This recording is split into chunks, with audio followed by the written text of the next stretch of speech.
এটা সেই ভূমি যেখানে আলেম ওলামাদের হত্যা করা হয়েছে, হত্যাকাণ্ড। আজকে আমি এখানে দাঁড়ানো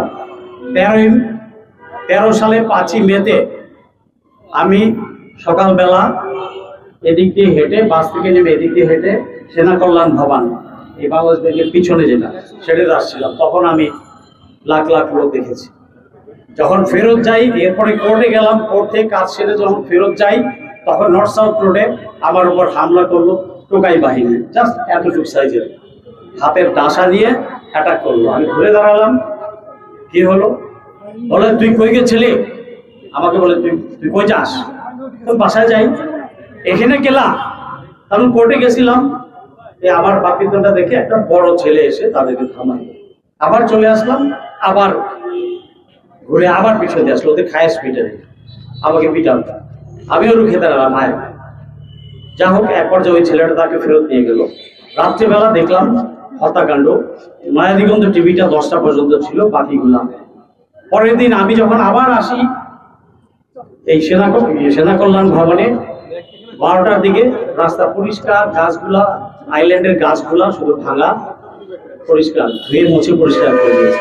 আগের দিন রাতে সিটি কর্পোরেশনের যে ময়লা ফেলে গাড়িগুলো আছে, এই তথ্যটা জেনে রাখুন। আমি মরে গেল একদিন এটা বলবেন আপনারা, যদি বিচারের সম্মুখীন করতে পারেন। ওই গাড়িগুলো ব্যবহার করা হয়েছে এই লাশগুলো সরানোর জন্য। এটা 100%, আমি যা বলছি 100% সত্য। ওই ড্রাইভার গুলাকে এসে এনে যদি পাছা লাল করা যায়, তাহলে সব বেরিয়ে আসবে লাশগুলা। এই কথাটা মিডিয়াতে কোনোদিন আসেনি, অফ দ্য রেকর্ড। আমি জানি বলেই আজকে বললাম আপনাদের সামনে, প্লিজ কিপ ইট রেকর্ডেড। আজকে আমি এখানে বক্তৃতা দিতে পারছি কেন? ওই 75 সালের 15ই আগস্ট, আজকে 15ই আগস্ট নাজাত দিবস, জাতি প্রথমবার মুক্তি পেয়েছিল ওই 15ই আগস্টে।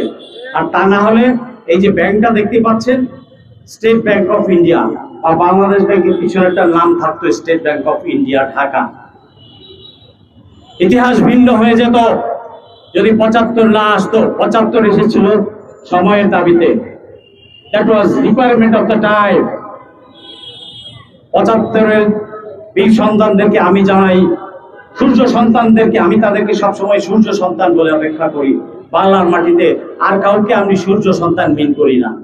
75-এর বীররাই হচ্ছে আমার কাছে সূর্য সন্তান। মাই স্যালুট টু দা সূর্য সন্তান।